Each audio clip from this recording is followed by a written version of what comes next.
तो हर गुनाह को करने से पहले आप उस ईश्वर की उस वाणी को, उस संकेत को नजरअंदाज कभी करेंगे ही नहीं। ये गलती आपसे होगी ही नहीं। जैसे एक व्यक्ति, साधारण व्यक्ति आईएएस बनना चाहता है, वो परीक्षा में शामिल होता है, उसके सामने निश्चित प्रश्नों की संख्या होती है, निश्चित उसका पाठ्यक्रम होता है, उसमें से कुछ सवाल उससे पूछे जाते हैं, वो उनका उत्तर देता है। एक एक प्रश्न का उत्तर वो देता जा रहा है और बैक में हर प्रश्न के उत्तर के साथ उसका अंक जुड़ता जा रहा है। यानी बेशक उसको रिजल्ट 2 महीने बाद मिलेगा, लेकिन उसके उत्तर देने के साथ ही ये तो तय हो चुका है कि उसने कितने सही और कितने गलत किए हैं, यानी उसकी परसेंटेज क्या होगी। बेशक परिणाम आपको बाद में मिल रहा है, लेकिन तय तो पहले ही हो चुका है। जैसे ही आपने उत्तर दिया उस प्रश्न का, वो सही था या गलत था, मूल्यांकन हो चुका है, उसी तत्काल क्षण हो चुका है। अब जब रिजल्ट आपके सामने आता है, आपको उस योग्यता के उस पैमाने से वंचित कर दिया जाता है, या फिर आपको श्रेष्ठ साबित करके आपको वो पदभार दे दिया जाता है। ये 2 परिणाम आपके सामने होते हैं। लेकिन एक बात को समझिए बड़े ध्यान से, जब आप उन प्रश्नों का हल कर रहे होते हैं, उन्हीं प्रश्नों के हल में एक सवाल का गलत जवाब आपको बाकी लोगों के क्रम में पीछे लेकर के आ जाता है, यानी आपके मार्क्स कम हो रहे हैं। एक प्रश्न का गलत उत्तर आपके कुछ अंकों को कम कर रहा है, और ये जो अंक कम हुआ है, ये सीधे सीधे आपके परिणाम को प्रभावित करेगा। और जहां आप टॉपर हो सकते थे, वहां आप उस वरीयता सूची के अंदर नीचे नीचे और नीचे आते जा रहे हैं। यानी आपका हर गलत जवाब आपको उस वरीयता सूची के अंदर नीचे करता जा रहा है। अब आप सोचिए कि आपका एक गलत जवाब भविष्य में आपको क्या मिल सकता था, उससे आपको वंचित कर रहा है। मान लीजिए आपने सभी प्रश्नों के उत्तर सही दिए, तो क्या भविष्य में आपको एक अच्छे पद का मिलना यह तय नहीं है? लेकिन अगर वहीं आपने 15 प्रश्नों का उत्तर गलत दिया, तो क्या उस सर्वोच्च शिखर से आप नीचे की तरफ नहीं आएंगे? और केवल आप पासिंग मार्क्स लेकर आए हैं, कट ऑफ के मार्क्स आपके हैं, तो आपको उस श्रेणी के अंदर सबसे नीचे के पायदान में जो योग्यता रखती है, वहां आपको समायोजित किया जाएगा।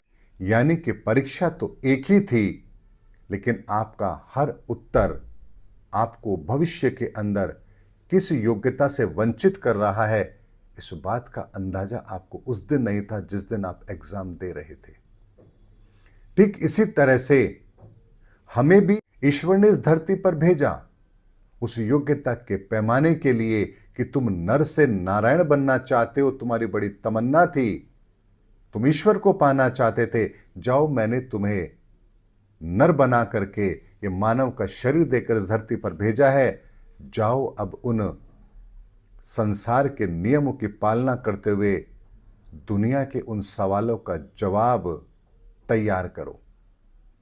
और यहां जब हम अपने जीवन के अंदर जो भी परिस्थिति आ रही है, उसका आकलन करके जब असत्य का साथ देते हैं, वहां हमारे मार्क्स कटना शुरू हो जाते हैं।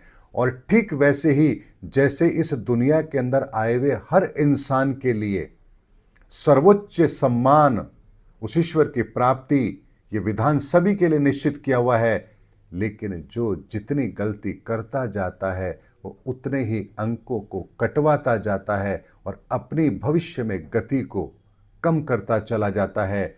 यानी ईश्वर ने भविष्य में आपके लिए बहुत स्वर्णिम अवसर लिखा था, लेकिन आपके गलत कर्म आपको उस स्वर्णिम अवसर से वंचित करके एक साधारण मनुष्य की तरह कर्म भोगने, दुख भोगने के लिए आपको विवश कर देते हैं। सनातनियों, ये वो प्रक्रिया है जिस प्रक्रिया को समझ लेने के पश्चात आदमी गुनाह करने से पहले 10 बार सोचेगा कि वो जो गुनाह कर रहा है, लाख पर्दों में कर रहा है, हर गुनाह के साथ ईश्वर उसकी उस गति को कम करता जा रहा है। ये मैकेनिज्म ऐसे ही काम करता है।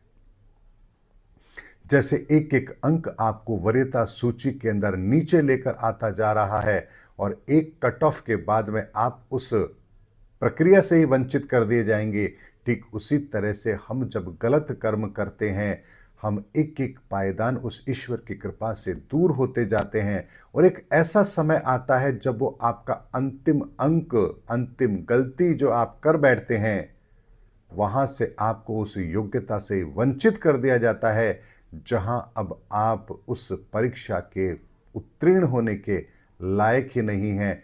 कोई भविष्य की योजना अब आपके लिए है ही नहीं। इसीलिए कर्म करते समय आप किन भविष्य की ईश्वरीय योजनाओं से वंचित हो रहे हैं, इस बात का अंदाजा यदि आपको हो जाएगा तो आप जीवन में कभी गलती करेंगे ही नहीं। इसीलिए गलती चाहे आप लाख पर्दों के पीछे करें, चाहे सबके सामने करें, परिणाम तो ईश्वर तत्काल आपके लिए तय कर देता है।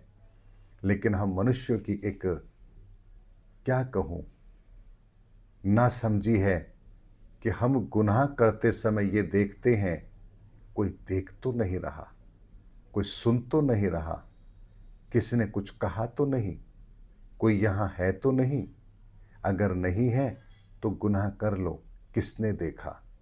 लेकिन यकीन मानिए उसकी निगाहें कण कण का हिसाब किताब रखती है। लाख पर्दों में ही सही वो हर चीज का हिसाब रखता है। और इसीलिए तो कहा गया, चींटी के पग घुंघरू बाजत फिर भी साहिब सुनता है। यानी कि अगर चींटी के पाँव में भी अगर घुंघरू बज रहा है तो भी वो साहिब, वो परमात्मा सुनता है। उम्मीद करता हूं सनातनियों, अपने जीवन को बेहतर बनाने के लिए अपने कर्मों का स्वयं आकलन कीजिए। आपको किसी और से रिवॉर्ड चाहिए ही नहीं कि आपने सही किया या गलत किया।